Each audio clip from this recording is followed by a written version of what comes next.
आत्मास्तौ हा परमार्थ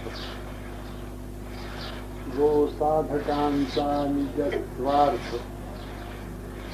ना तरी समर्थामध्ये समर्थ योग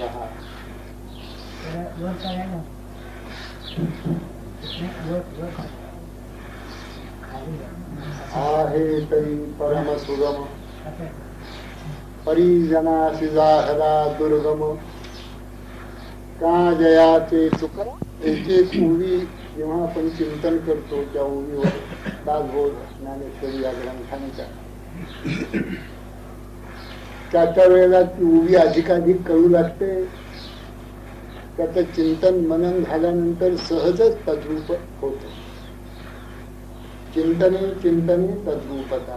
चिंतन करता करता सहजच त्याचा जो विषय आहे त्या ओवीचा त्याच्याशी साधक म्हणजे जीव तद्रूप होतो, तदाकार होतो.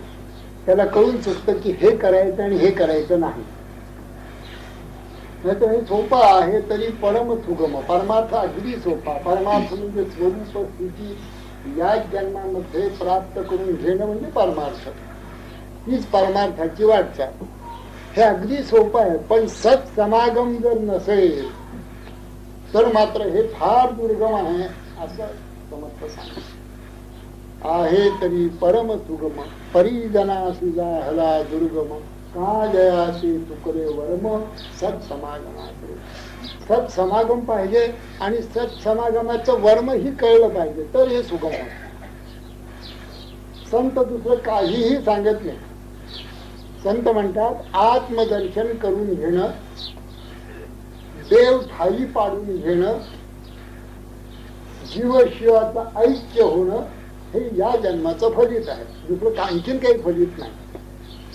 तू जर सरळ चालायला लागला तर याच जन्मामध्ये मुक्त होती.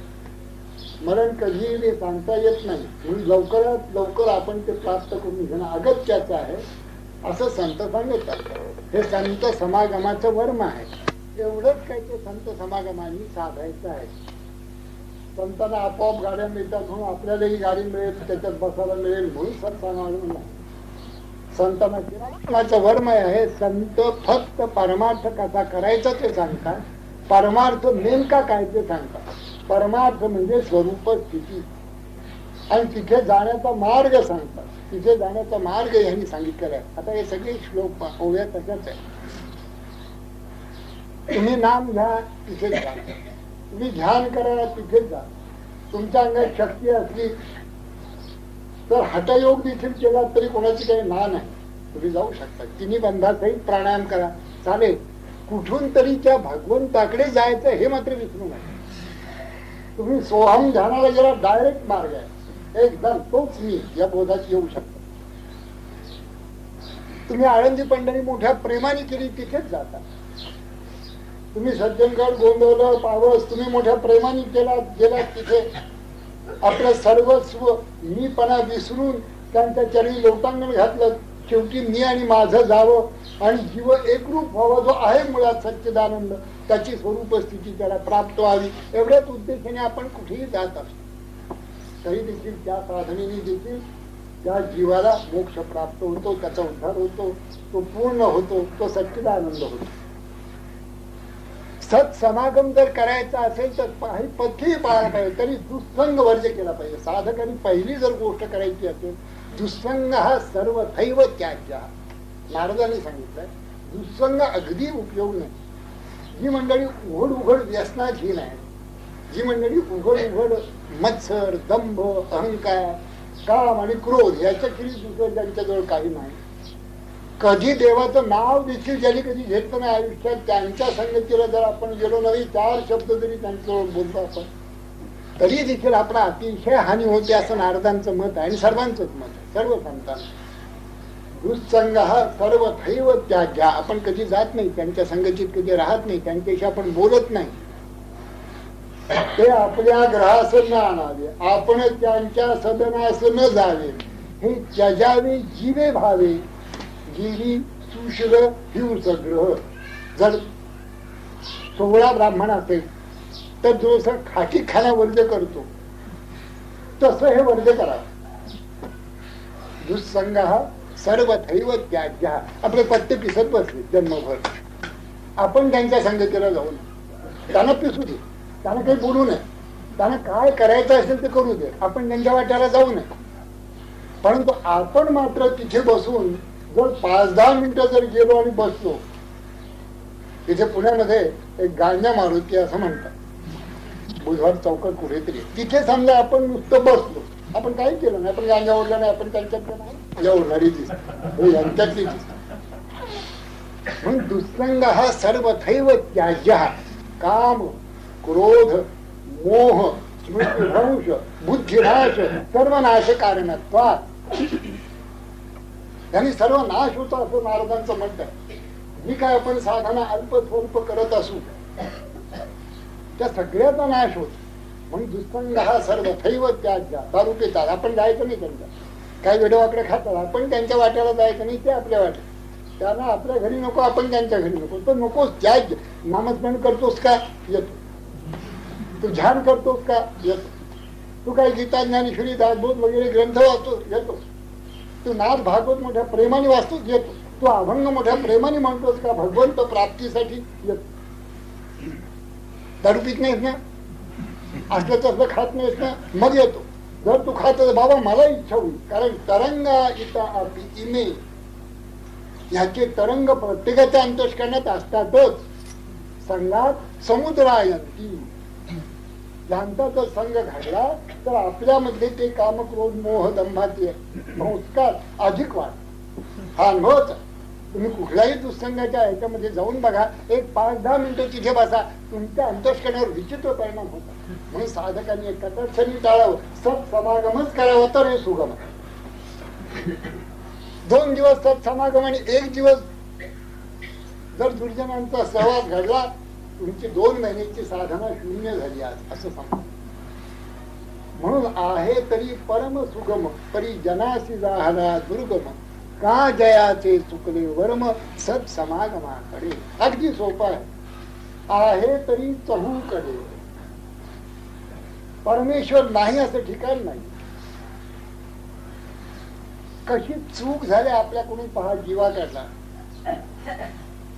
सारे संत आपल्याला तळमळून सांगत असतात, शेवटी निघून जातात, आपण तसेच राहतो. चांगलं नाही. शेवटी व्यासांच्या नशिबात तिथून म्हणायची पाळी हवी की बा पुष्कळ सांगून बघितलं, लोक माझं ऐकत नाही, हे असं म्हणण्याची पाळी व्यासांसारख्यावर यावी, हे चांगलं लक्षण. तिथपासून मी स्वरूपानंदांच्या पर्यंत जी चरित्र घडली ती पाहिली, त्याच्यामध्ये हेच आहे.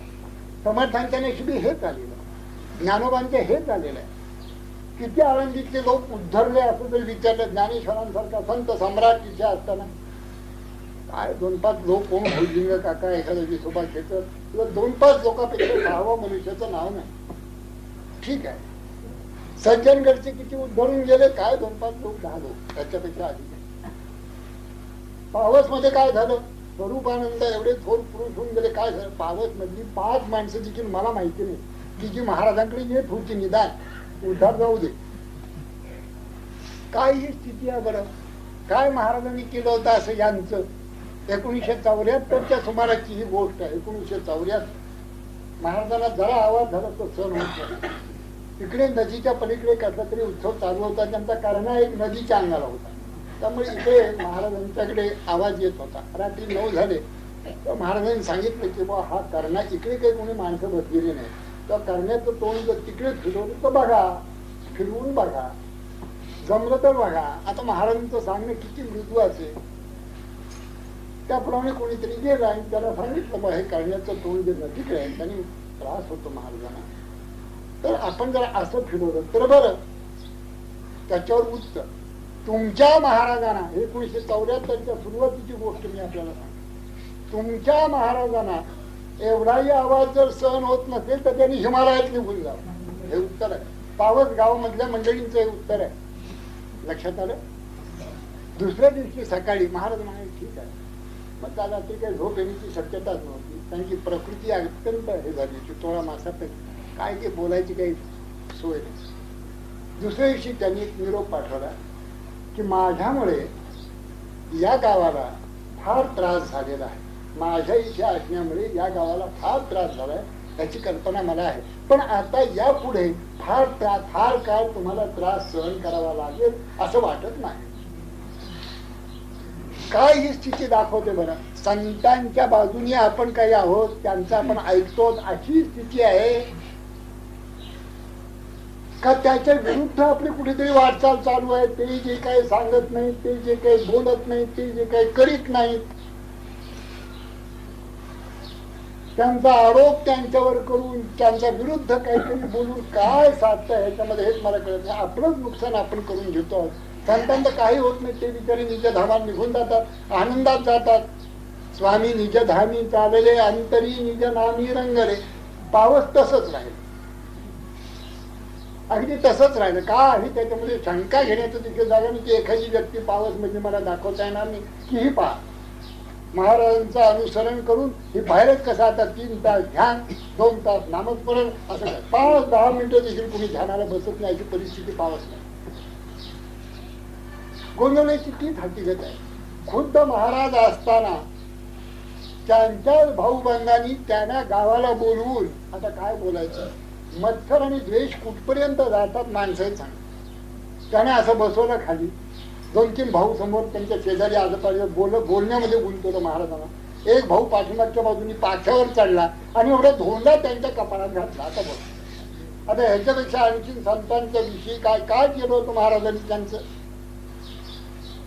भावबंधांचं काही इस्टेट उभारली नव्हती, त्यांचे काही पैसे हडप केले नव्हते, महाराजांची बुद्धीच नसते, संतांची बुद्धीच नाही. काय झालं होतं असं? त्यांच्याविषयी एवढा कुत्सित भाव निर्माण होण्याचं कारण काय? याचं कारण या मंडळींचा दुःसंग, दुसरं काही कारण नाही.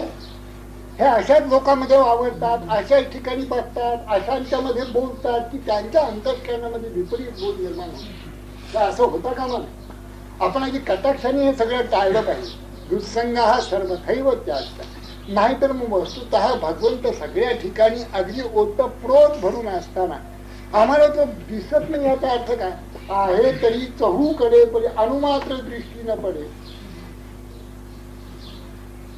म्हणून ज्ञानोबानी त्याला निदैवी म्हटलंय आणि समर्थाने त्याला करंटा म्हटलंय. आता ह्याच्यापेक्षा आणखीन काय शब्द आपल्या जवळ आहे का? निदैवाच्या परिवरी लोह्या रुतल्या हाती सहस्रवरी, तेथे बैसून राम असता सर्व सुखाचा आराम, त्या भ्रांता ठिकाणी विषयान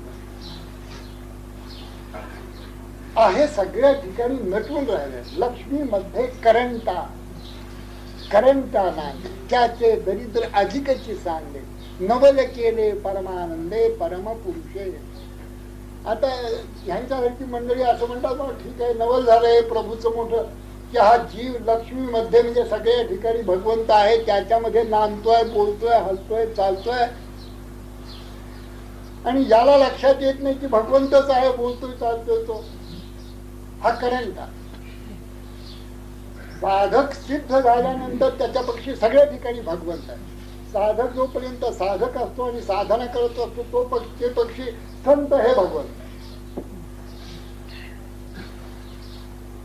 वसईला एक गृहस्थ होते, त्यांना दुसऱ्या एका गृहस्थाने सांगितलं तुला देव बघायचा आहे का? 20 रुपयात देव दाखवतो. तो म्हणाला 20 रुपयात देव कसा मिळेल? मी शेकडो रुपये द्यायला तयार आहे, दाखव मला देव. ते म्हणाले शेकडो नकोत, आपल्याला 20च रुपये पाहिजे. सकाळी माझ्याबरोबर निघायचे. सकाळी 5-5:30च्या गाडीने ते निघाले पावसला. त्या मित्राला घेऊन तो ग्रस्त पावसला आला. सकाळी 9-9:30च्या सुमाराला महाराजांनी त्यांना बोलवलं. 5 मिनिटं बसले आतमध्ये, प्रसाद देऊन ते बाहेर आले. बाहेर आल्याबरोबर तो मित्र म्हणा खरंच रे बाबा देव आहे. 20 रुपयात देव आहे ही गोष्ट खरी, मला 20 रुपये खर्चामध्ये मला देव भेटवलाची गोष्ट खरी. संत ही माझी रूपणी. इतके पवित्र आत्मे असताना देखील महाराजांच्या मागे एक आणि पुढे त्यांचीच निंदा करणारी माणसं होती. कसं हे वाटतं आपल्याला, मनाला देखील कसं वाटतं सांगा. त्यांच्या मागे एक आणि त्यांच्या पुढे ती जे राहत होती जे घर आहे त्याच्या पाठीमागे आणि त्यांच्या पुढे अखंड निंदा करणारी माणसं होती. मीच गेला असताना मला एका गृहस्थाने म्हटलं ठीक आहे त्या पुढल्या गृहस्थाने की बाळासाहेब तुमच्यासारखी इथे येण्यासाठी काय आहे? महाराजांना भेटा. अहो महाराज असते म्हणून काय झालं? त्यांचेच कुठे देव नाहीत का? म्हणजे इथे कशाला आला तुम्ही? आपल्या घरी जा. काय बोलायचं? म्हणून आहे तरी चहूकडे खरोखरी सगळ्या ठिकाणी भगवंत भरून नटून राहिलेला आहे. तरी अणुमात्र दृष्टी न पडे, थोड्या देखील पडत नाही. याचं कारण आपल्या सगळ्याच्या सगळे लक्ष त्या प्रकृतीकडे असतं, पुरुषाकडे लक्षच नाही. बाहेरचा आकार, वर्ण, नाम, रूप एवढे जेवतात का एवढे जेवतात असे दिसतात का जसे दिसतात तिकडे सगळं लक्ष. मूळ ज्या अधिष्ठानावर हे सगळ्याच्या अधिष्ठानाकडे लक्षच नाही. त्यामुळे चहूकडे अधिष्ठान ओतप्रोत भरून असताना, परमात्माच असताना आपल्याला तो जरा देखील अणुमात्र दृष्टी न पडे. उदास पण एकीकडे पाहता दिसेना. तो एकीकडे शब्द पुढे घ्यायला पाहिजे. उदास अलिप्त आहे, तो प्रकृतीपासून अलिप्त आहे. असंग हा अयम पुरुष आहे. पुरुष हा असंग आहे, प्रकृतीशी काही संबंध नाही. तो राखीचा आहे का कामी आहे का क्रोधी आहे त्याची पुरुषाचा काही संबंध नाही. हा बोध ज्याला झाला तो संत झाला. असा जो अलिप्त परमात्मा, तो तुम्ही जर एक दिवशी म्हणजे प्रकृतीकडे बघायला लागलात तर थोडा देखील दृष्टीच पडत नाही.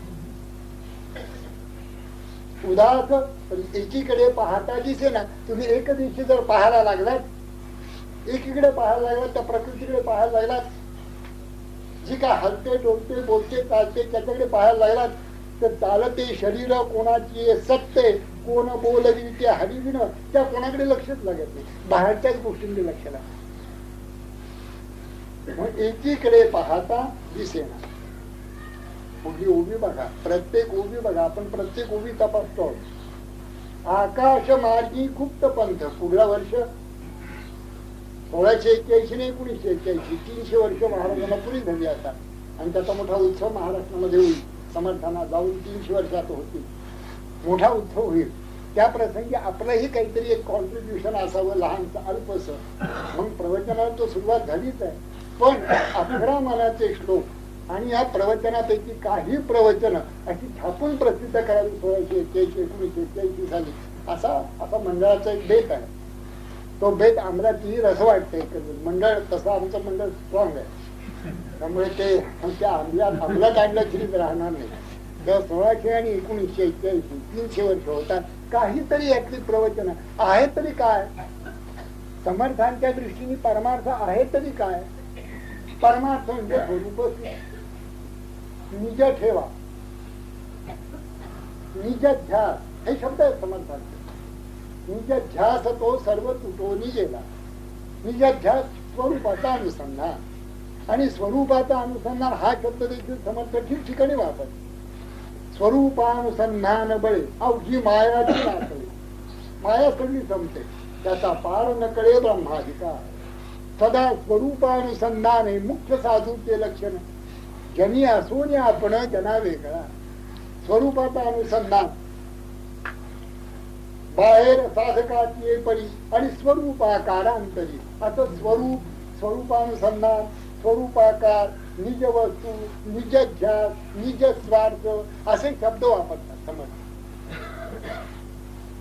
स्वरूपाला असे शब्द वापरतात. स्वरूपी वापरतात, स्वरूपाचा अनुसंधान वापरतात, निज ध्यास वापरतात, निज स्वार्थ वापरतात. मार्ग काय,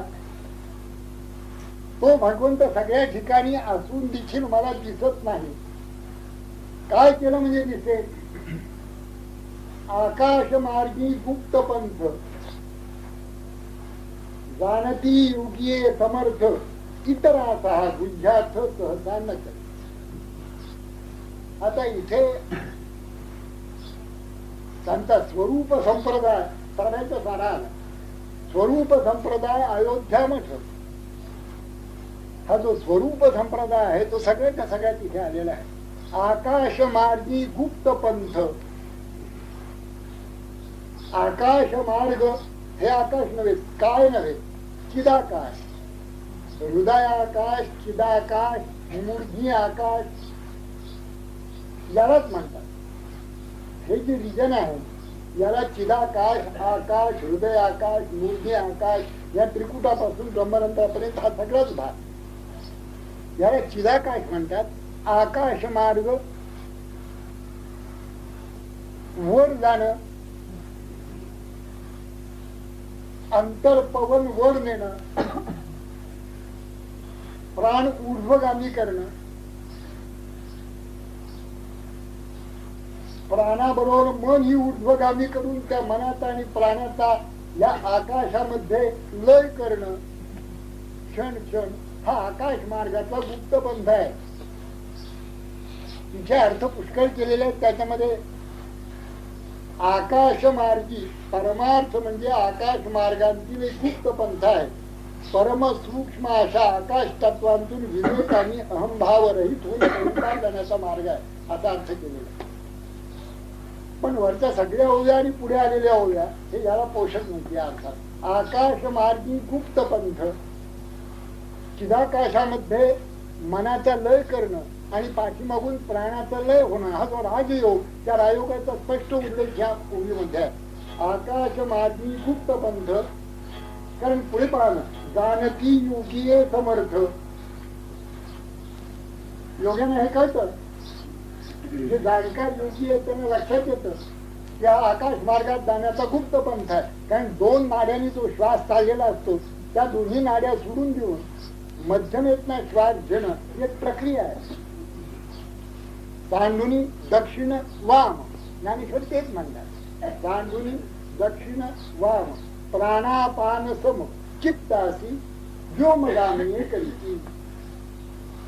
तेथ वासनांतराची विवंचना अपैसी पारुखे अर्जुना जे वेळी गगनी म्हणजे आकाशामध्ये लयो मना मनाचा लय पवने की दे. पवनाच्या अंगाने मनाचा लय ज्या वेळेला गगनात होतो त्यावेळेला वासना संपतात. जेथ हे संसार चित्र उमटे तो मनोरूप पटू फाटे. जैसे सरोवर आटे मग प्रतिमा नाही. या ओव्या तरी हजार वेळा वाचलेल्या असल्या तरी देखील हा जो अर्थ त्याचा आहे हा राजयोगाचा अभ्यास कोणी करणारे आपल्यापैकी असतील तेवढ्यानच लक्षात येईल, बाकीच्यांना लक्षात येणार नाही. हा आकाश मार्गी गुप्त पंथ काय? गुप्त म्हणजे मध्यमा गुप्तच आहे. दोन नाड्या चालू आहेत आपल्या, ज्यांनी श्वास अखंड आपला चालू आहे 24 तास आजपर्यंत जे काही श्वास घेतले ते दोन नाड्यातनच घेतले. मध्यमेतनं श्वास घेतलाच कधी. मध्यमा मध्य विवरे, मग मध्यमा मध्य विवरे तेने कुरी वेदाधरे ठाकरेच वरे ब्रह्मरंध्र. त्या मध्यमेतनं तो अंतर पवन वर जायला पाहिजे मनासहित, आणि मन आणि तो पवन स्वामीजी म्हणत असत प्राण आणि अपान हे दोन्ही चिदाकाशामध्ये गिरवून टाकावे. हा गुप्त पंथ आहे. आकाश मार्गी गुप्त पंथ. जानती योगी समर्थ. समर्थ योगी हे जाणतात कशा प्रकारे तो श्वास घ्यायचा मध्यमेतनं हे जाणतात. त्यांच्याकडनं हवे तिथं आपण समजून घेऊन 1 वर्ष 2 वर्ष अभ्यास केला तर आपल्यालाही ते येतं. अवघड काही नाही आहे तरी परम सुगम, पण सब समाधान पाहिजे. कैसा होतो सोहम शब्दे विन ध्वनी ही विचारुनी संतान पाशी. स्वामी म्हणे जाये संतांची शरण तेने उद्धरण होयच. आकाश मार्गी गुप्त पंथ जानती योगी समर्थ. इतरास हा गुह्यार्थ सहसा न करे. हा गुह्य अर्थ इतरांना कोणाला सहसा कळणारा नाही. बरोबर आहे ना हे सगळं? समर्थाने म्हटलं ते बरोबर आहे ना? असंच आहे ना? त्याच्यापेक्षा वेगळं काय नाही. परमार्थ सगळेच करतात, पण परमार्थाचा नेमकी साधना करणं हे सद्गुरु कृपेशिवाय होऊ शकत. ज्यांना सद्गुरु कृपा झाली ते सगळे भाग्यवान आहे, आणि ज्यांना सद्गुरु कृपा झाल्यानंतर त्याप्रमाणे करण्याची सुबुद्धी झाली हे त्याच्यापेक्षा भाग्यवान आहे. आणि अशी वाटचाल करत असताना दुर्बुद्धी कधीही झाली नाही हे त्यांच्यापेक्षा भाग्यवान आहे. दुर्बुद्धी ते म्हणा कदानुपदो नारायण. आता ऐसे करी तुझे पाय चित्ती धरी उपदरा भावो तुमच्या कृपे सिठी जावो. तुका म्हणे आता लाभ नाही या परता दुर्बुद्धी ते म्हणा. हे फार अवघड आहे, हे आपल्याला जमायचं नाही म्हणून सोडूनच दिलं. गप्पा मारायला बसल्या तासला तास हे सोडूनच दिलं. अशी ज्यांना दुर्बुद्धी झाली त्याची दुर्बुद्धी न हो कोणालाही. एकदा सद्गुरूंनी अंगीकार केला की शिष्याचं असं काम आहे की रोज अर्धा तास का होईना पण नेमानी ध्यानाला बसतात. जर गोंदवलेकर महाराजांच्या संप्रदायात कुणी असेल आणि महाराजांच्याकडनं किंवा कुणी त्यांच्याकडे त्यांच्यासारखे कुणी संतांच्याकडनं त्यांचं नाम घेतलं असेल, असं माय ठेवून नाम घेतलं असेल तर 10-5 माळा तरी जपायच्याच रोज. असा क्रम अखंड पाहिजे, अभ्यास पाहिजे. तर तू दीर्घकाळ नैरंतर्य सत्कारा सेवितो दृढभूमी, असं योगसूत्रच आहे. दीर्घकाळ करायला पाहिजे, 36 वर्ष. मी त्यातनं कमी करून 24 वर्ष सांगितली, आणखीन थोडं कट करून 18 वर्ष सांगितली. पण लोकांना एक आठवड्या 2 आठवड्यात सगळा योग साधायला पाहिजे. हे कसं शक्य आहे सांगा बरं? हे काय सिनेमाची फिल्म आहे का 3 तासात बघायची? कोणी म्हणतात आम्ही 8 दिवसात तुम्हाला एकदम ट्रान्सेंडेंटल मेडिटेशन. शक्य नाही. पण यावून दाखवा मला, मी त्यांचा शिष्य व्हायला तयार. जसं स्वामीजींनी एका पत्राला उत्तर देताना सांगितलं, एका भगिनीने लिहिलं की स्वप्नानुग्रह जर झाला तर तो सत्य मानायचा की नाही. स्वामीजी म्हणाले क्वचित सत्य मानावा. तुकारामांना झाला होता तसा, पण शक्य तितका असा प्रत्यक्ष सद्गुरूंनी दाखवून समोर बसून जो अनुग्रह झाला असेल तो सत्य मानावा. जर कुणी हा सत्य मानावा असा जर आग्रह असेल तर खुद्द तुकोबाही त्याचे पाय धरतील आणि आम्हीही धरू. असं महाराजांच्या पत्राचं उत्तर आहे. मी समजून घेतला पाहिजे, परमार्थ काय तो समजून घेऊन त्याप्रमाणे करायला पाहिजे. जो कुणी त्या मार्गातला असेल त्यांनी नामस्मरणाशिवाय जीवन आज 1 दिवसाचं गेलं सद्गुरु कृपा असं जर झाला असेल तर तो अनुग्रहितच नाही.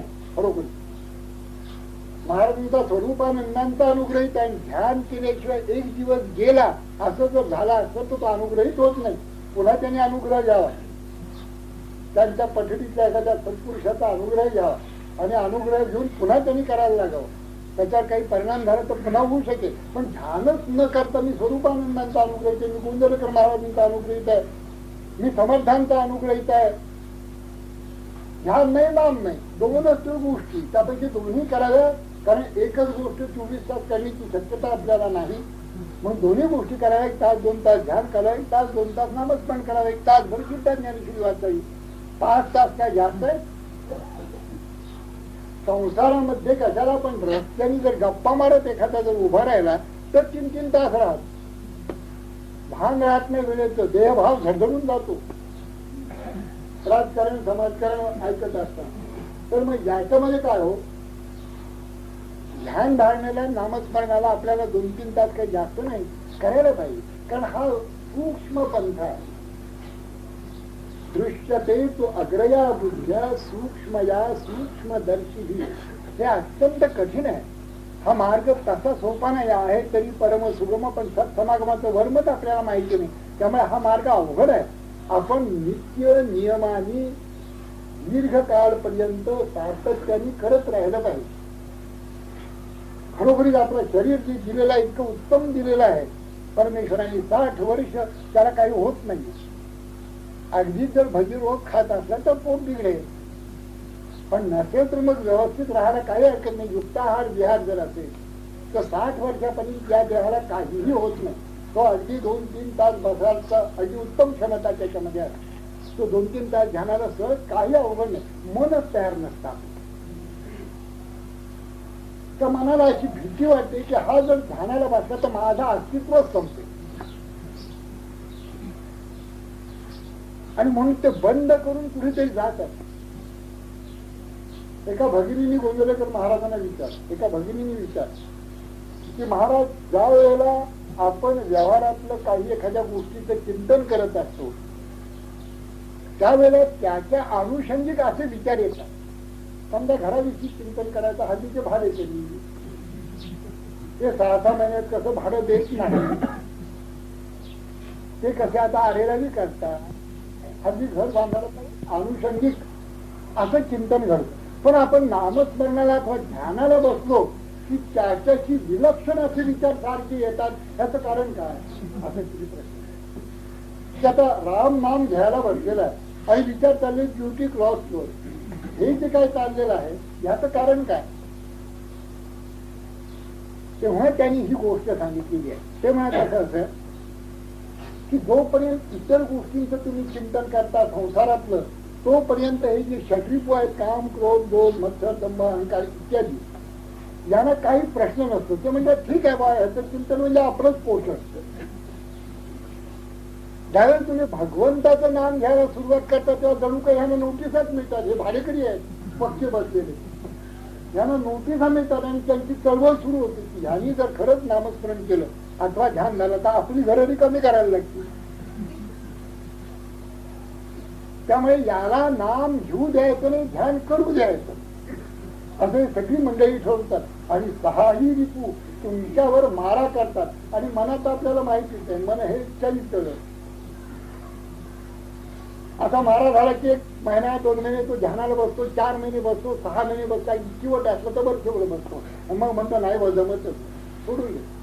आपल्याला हे जमायचं नाही, आपल्याला नामस्मरण बरं आहे. पण नामस्मरणाची तीच प्रक्रिया आहे. नामस्मरण आणखीन वेगळं नाही. ते नामस्मरण तिथे शांत बसून जसा वाल्याला नारदाने सांगितलं इथे बसा आणि रामनाम घ्या.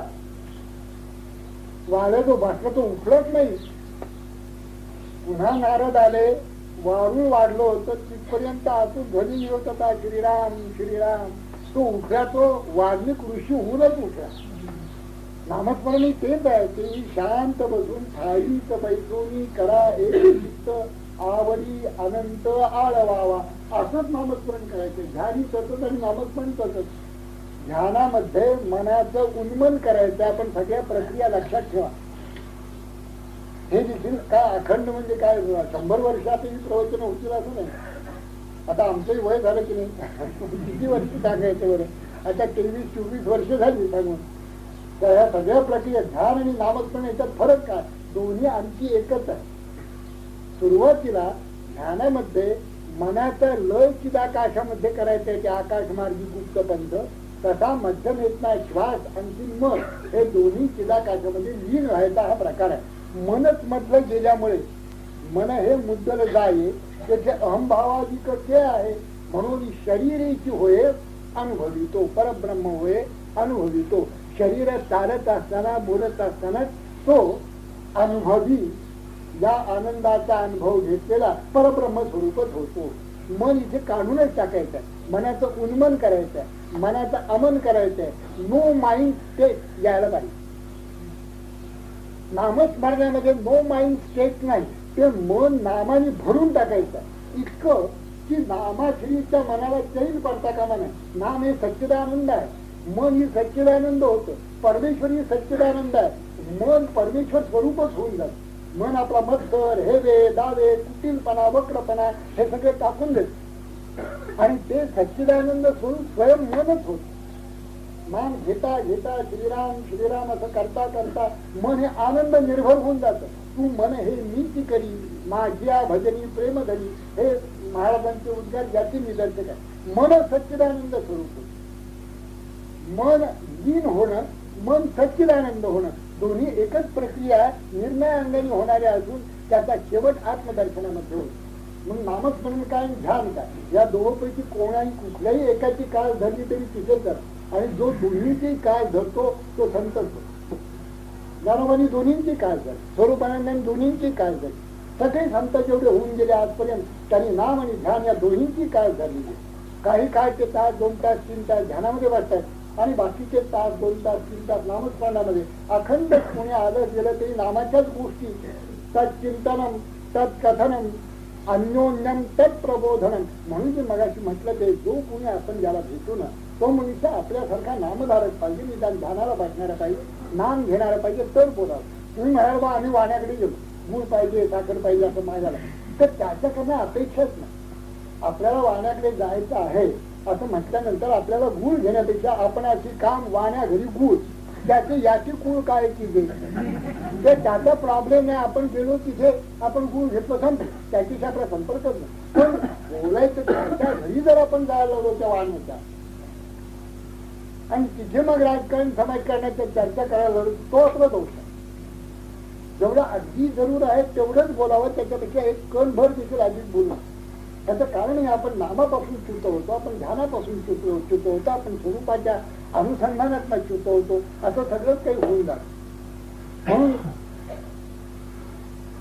जानकी योगी समर्थ इतराचा हा गुह्यार्थ सहसा नसेल सारासेही निज सार. असं बघा, हा जो समर्थ म्हणतात हे जे मी काही सांगतो आहे परमार्थ म्हणजे काय त्याचा मार्ग कोणता, कसं तिथे जायचं, काय केलं पाहिजे, हे सगळं जे मी सांगतोय हे कारण काय, हे साराच ही सार ही जी स्वरूप स्थिती आहे, हा जो परमार्थ मी सांगतोय, जेवढ्या म्हणून सारभूत गोष्टी आपल्या जीवनामध्ये आहेत त्याचंही हे सार आहे. साराचीही निज सार, अखंड अक्षय अपार. तुम्ही प्राप्त करून घ्या, अखंडच आहे, अक्षय ठेवा आहे, अपार आहे, अनंत. कसे शब्द आहेत बघा, अखंड अक्षय अपार. हातात आलं म्हणजे जाणार नाही का अक्षय ठेवाय, नाही. दारोबांनी देखील सांगितलं या अक्षय ठेवाय, नाथांनी सांगितलं, तुकोबांनी सांगितलं, हा अक्षय ठेवाय. हाता आल्या तरी न बसे, भूकिताही न वेचे, वरिबिटे ना. येथे जरी तार्किका तो आयची हन घ्यायची शंका, हे उरी वस्तू लोका उरली केली पा. एवढं जर आहे तर ही उरली कशी, लोकांच्या उड्या कशा पडल्या नाही. बाबा अश्रद्धाना हा पुरुषा या परंतप श्रद्धाच नाही या सूक्ष्म मार्गावर, की असं जर केलं, आपण ध्यान केलं, नाम केलं, तर आपल्याला अखंड अक्षय अपार आनंद प्राप्त होणार आहे. याच्यावर विश्वासच बसत नाही. असे काहीतरी करतात, खरं बसतात डोळे मिटून. आपले काय करतात कोणाकडे. आम्ही त्यावेळेला गुलाबजाम खात असतो. खा बाबा गुलाबजाम खा, शेवटी पोट दुखून तळमळतील, याच्यापेक्षा काही होणार नाही. पुरणपोळी खा, गुलाबजाम खा, सारखं त्याच्याच गोष्टी बोल. तुझा मार्ग तुला, आपला मार्ग आपला. शेवटी यासाठी देखील कंटाळतो. काय करणार शेवटी सांगा. पण आपण कंटाळायचं नाही. आपण आपल्यापैकी प्रत्येक जणांनी आणखीन एका गोष्ट माणसाला कन्वर्ट करायचं, तर हा परमार्थ स्थिर राहील. ज्याला ज्याला कोणाला परमार्थाचा बोध आहे, ज्यांनी ज्यांनी पुणे इथे श्रवण केलेलं असेल, त्यांनी त्यांनी एक व्यक्ती आपल्याप्रमाणे करायची, म्हणजे चांगली.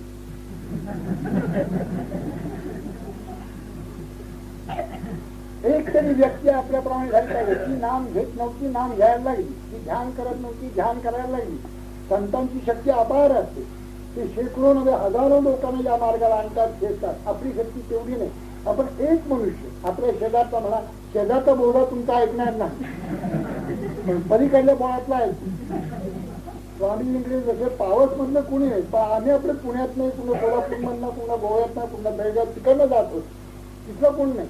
जवळच्या लोकांना कधी सांगूच नाही असं समर्थनही माहिती. जवळचे लोक असतात ना, त्यांना काही सांगू नये. लांबचे जे लोक असतात तेच आपले खरे.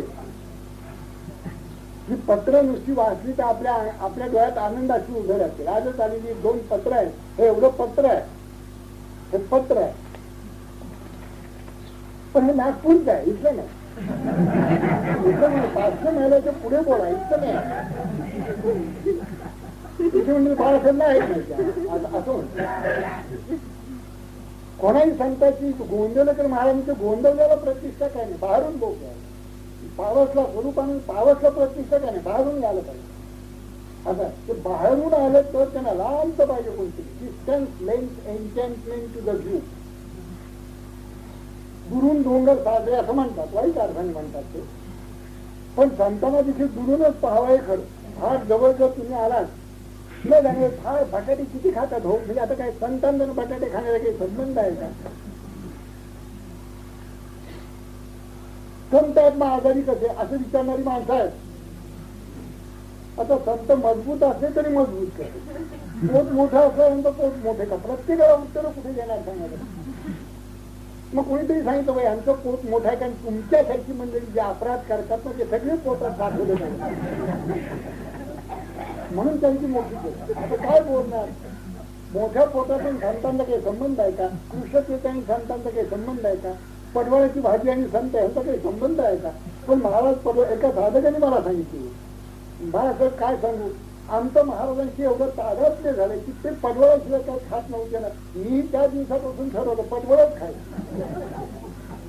म्हटलं बाबा रे तू सोहम कर, पडवळ खा नाही तर बटाटा खा, पण सोहम कर. हे काही महाराजांची एकूण उपटा घेण्याचं तंत्र नाहीये. तुम्ही ध्यान करा, नाम घ्या, गीता ज्ञानेश्वरीचा अभ्यास करा. त्यांना दासबोध किती आवडत असेल स्वरूपानंदाला, त्याच्या काही काही गोष्टी ते इतक्या आवडत असत. अतिशय दासबोधामध्ये स्वरूपाची दुसरी गोष्टच नाही ना, अगदी डायरेक्ट मेथड आहे समर्थांची. मला तर असं वाटतं दासबोधासारखा ग्रंथच नाही समाजाला शिकवणारा, समाजाला हडसून खडसून शिकवणारा दासबोधासारखा ग्रंथ. ज्ञानेश्वरी फार मोठी असेल, पण ज्ञानेश्वरीचं तंत्र असं आहे, या गोष्टी अत्यंत गोड पण न कळणाऱ्या भाषेत, गुप्त भाषेत सांगितलं महाराज. तुम्हाला जर त्या कळल्या फार चांगल्या, पण कळत नाही तशी 99% साधक मंडळी आहे ती ज्ञानेश्वरी कळत त्याच्याकडे वाचतायत. एवढं निधी जे पूर्वी या मोहराची जे पश्चिमेची या घरा अर्थ असे केलेले आहेत त्याचा. निश्चयपणे धनु धरा चालेल म्हणून याला मी सांगितलं शिक्षणात ना की तुम्ही ते निर्णय ज्ञानेश्वरा अगदी आधुनिक आता अप टू डेट जे काय आहे की ज्यांची अशी कल्पना आहे की दुसऱ्यांना काही कळत नाही त्यांच्या ज्ञानेश्वरी तरी याचा अर्थ काय दिलाय तो बघ. तर त्यांच्या ज्ञानेश्वरीचा याचा अर्थ असा आहे की पूर्वेकडे निघून पश्चिमेकडे गेला. आता हे पूर्वेल या मोहरात पूर्वेतले तोंड करून तुम्ही निघायचं आणि पश्चिमेच्या घरी यायचं, हे अर्थ बहुतेक ज्ञानेश्वरीमध्ये आहे. तर माहितीच नाही म्हणजे पूर्वेकडे निघायचं म्हणजे काय आणि पश्चिमेकडे यायचं म्हणजे काय, हे असे शब्द वापरलेले असल्यामुळे ज्ञानेश्वरी कळणं अतिशय कठीण. कैसे उन्मेख तानने तार आणि भावार्थ ही पडे गार, तेच श्लोकार्थ कुमुदिनी फार सार या होती. काय कसं काय कोणाला तरी अर्थ याचा कळेल का? म्हणजे गीतेचे श्लोक रूपी अर्थ या कुणी कमलिनी त्या पूर्ण विकसित होती. कधी उन्मेख म्हणजे ज्ञानरूपी चांदणं जर चिपून पडलेलं असेल आणि भावरूपी गारवा जर त्याला मिळत असेल, उन्मेख चांदणे तार आणि भावार्थ ही दिसे गार, तेच कुमुदिनी श्लोकार्थ कुमुदिनी फार कालिया होती. कसं करण्यासारखं आहे करण्यासारखा. आमच्या 18व्या अध्यायाच्या सुरुवातीपासून अखेरपर्यंत काही करण्यासारखं. त्यामुळे अगदी खास ठोस परमार्थ जर सांगायचा असेल तर तो समर्थांनी सांगितलेले 300 वर्षापूर्वी. आणि खास ठोस जर विसरला असेल तर आपण महाराष्ट्रीयन करता त्यांनी ज्या कृपाळूपणाने, ज्या समजुतीने, ज्या तळमळीने आणि कळकळीने रोज प्रार्थना आपली आहे, तळमळ तळमळ ती प्रार्थना आहे समर्थांची. ती तळमळ होते, काय करणार, बुडते जन न देखावे डोळा म्हणून कळवा तुके वाटे सगळे तुम्ही तळमळा. काय तळमळायचं असेल तळमळा, आम्ही नाही सोडणार आमचं आपुला खावो न खांदिता असं ज्ञानोबानीच म्हटलं.